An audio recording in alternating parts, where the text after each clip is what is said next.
लोक जनशक्ति पार्टी में बंगले का बॉस बनने के लिए उठापटक जारी है। एक तरफ चिराग पासवान खुद को असली पार्टी का अध्यक्ष बता रहे हैं, तो दूसरी तरफ उनके चाचा पशुपति कुमार पारस 5 सांसदों की बूते खुद को बड़े भाई रामविलास पासवान द्वारा स्थापित पार्टी का बॉस बता रहे हैं। ये लड़ाई दिलचस्प दौर में पहुंच गई है। चाचा भतीजे के बीच जारी विवाद के बीच में चिराग पासवान आज अपनी आगे की रणनीति का खुलासा करने वाले हैं और इसके लिए वो दिल्ली में आज प्रेस कॉन्फ्रेंस करेंगे और साथ ही मीडिया के सामने अपनी बात रखेंगे। साथ ही चाचा पशुपति कुमार पारस आज दिल्ली से पटना पहुंच रहे हैं और सूरजभान सिंह और सांसद प्रिंस राज भी उनके साथ आ रहे हैं। कल पशुपति पारस गुट में एलजेपी के नए अध्यक्ष के लिए नामांकन पत्र दाखिल होगा, यानी पटना से दिल्ली तक एलजेपी का असली बॉस बनने को लेकर गतिविधियां चरम पर है। इससे पहले दिल्ली में मंगलवार को पशुपति पारस गुट की उनकी मौजूदगी में राष्ट्रीय कार्य समिति की बैठक हुई, जिसमें चिराग पासवान को एलजेपी के राष्ट्रीय अध्यक्ष पद से हटा दिया गया।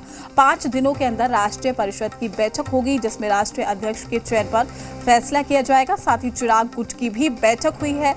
चिराग पासवान के नेतृत्व में कार्य समिति की बैठक में पार्टी के 5 सांसदों को बाहर का रास्ता दिखाने पर मुहर भी लगी। तो आपको बता दें कि आज प्रेस कॉन्फ्रेंस करेंगे चिराग पासवान। दोपहर 1 बजे प्रेस कॉन्फ्रेंस होगी और तमाम कह सकते हैं हम कि तमाम ऐसे बड़े राज हैं जिनका खुलासा चिराग पासवान करेंगे कि आखिर चाचा भतीजे की ये जो लड़ाई है बिहार की सियासत में जिस तरीके से खलबली मचा रही है, ऐसे में आगे की रणनीति क्या हो। हुआ पेड़ बबूल का आम कहां से हुई, यह कहावत आदरणीय चिराग पासवान जी पे पूरी तरह फिट बैठता है। जिस तरह उन्होंने बिहार विधानसभा चुनाव के दौरान इमेच्योर पॉलिटिशियन की तरह बिहेव किया, गठबंधन धर्म के प्रतिकूल आचरण किया, उसी का परिणाम है कि आज पूरी तरह लोजपा टूट गई हुई है। उन्हीं के कार्यकर्ता, उन्हीं के सांसदगण आज जो है उनको अलग करने का काम किया है। मैं चिराग पासवान जी से कहना चाहता हूं, परिवार चलाना और पार्टी चलाना इतना आसान नहीं होता है। एलजेपी के इंटरनल मामले में भारतीय जनता पार्टी का कोई लेना देना नहीं है। अब कॉन्स्टिट्यूशन उनका क्या है, उस कॉन्स्टिट्यूशन के हिसाब से वो क्या होता है ये विषय है। सवाल ये पैदा होता है कि डेमोक्रेसी में संख्या बल किसके पास है, विषय ये है। और समाजवादी का तो इतिहास रहा है। अगर आप उठा के शुरू से देखें तो समाजवादियों के अंदर पार्टियों का टूटना, बिखरना, मिलना, ये इतिहास रहा है। लेकिन कुल मिलाकर के वो दोनों के अपने मामले हैं, वो दोनों अपना तय करेंगे कौन बनेंगे नहीं बनेंगे। पार्टी संविधान से बंधा हुआ है और संविधान का मत साफ है कि जो जिला अध्यक्ष हैं, राष्ट्रीय कार्यकारिणी हैं, विभिन्न प्रदेशों के जो अध्यक्ष हैं, डेलीगेट्स हैं, वो वोटर होते हैं राष्ट्रीय अध्यक्ष के। वो तय करेंगे कौन राष्ट्रीय अध्यक्ष रहेगा नहीं रहेगा। ये पारस जी के चाहने से न चाहने का सवाल नहीं यहाँ उठता है।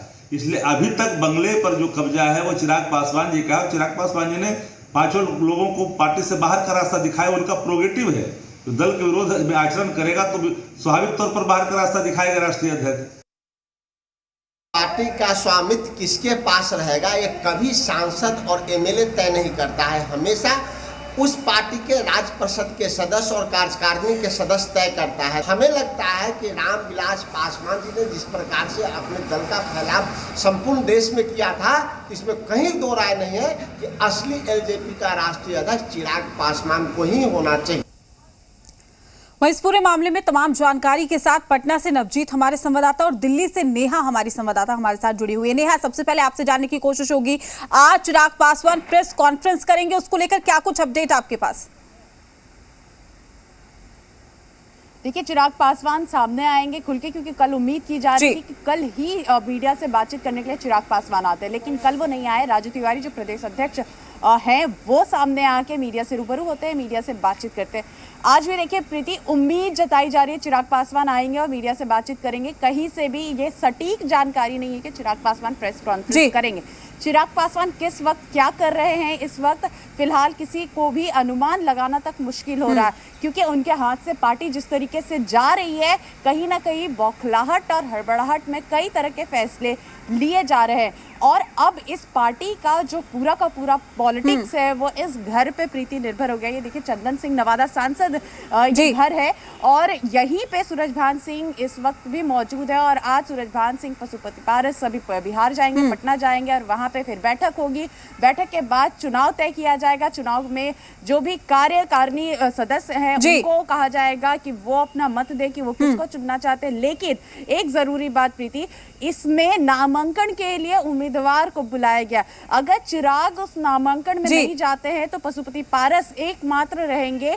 अगर वो एकमात्र हैं तो निर्विरोध तरीके से वही चुने जाएंगे राष्ट्रीय अध्यक्ष।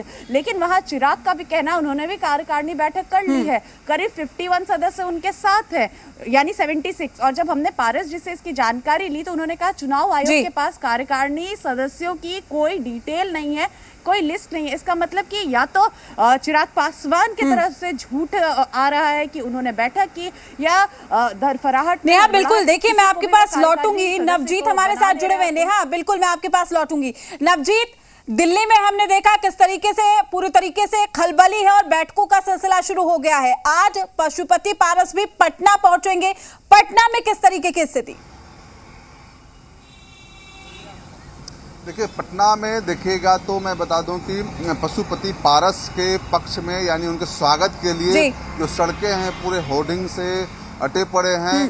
काफ़ी संख्या में होर्डिंग लगाया गया है। एयरपोर्ट से लेकर के जो पार्टी कार्यालय है वहाँ, फिर अन्य जो सड़क है वहाँ पे होर्डिंग वगैरह लगाए गए हैं। एक तरीके से देखा जाए तो यहाँ के जो कार्यकर्ता हैं जो सपोर्ट में पशुपति पारस के हैं वो काफ़ी खुश नज़र आ रहे हैं, खुशी का इजहार कर रहे हैं। लेकिन कल का जो दिन होगा पशुपति पारस के लिए या फिर लोजपा के लिए एक बड़ा दिन हो सकता है। हम कह सकते हैं कि एक अनुभव वाले व्यक्ति और एक अनुभवहीन वाले व्यक्ति के बीच में यह जो द्वंद्व है उसकी लड़ाई कहा जा सकता है। कल है वो एक तरीके से देखा जाए जो पशुपति पारस का जो गुट है वो चुनाव प्रक्रिया में जा रही है।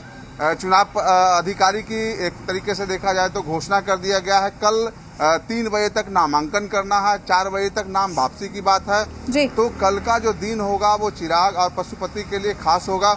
लेकिन जो स्थिति यही बन रही है, खास करके जो जेडीयू ने जिस तरीके से सपोर्ट में आई है तो कहीं न कहीं पशुपति हैं वो भारी पड़ रहे हैं। पार्टी के अंदर जो कार्यकर्ता हैं जो वाकई में ज्यादा कुछ उनको राष्ट्रीय अध्यक्ष कौन है नहीं है उनसे कुछ ज्यादा लेना देना नहीं रहता।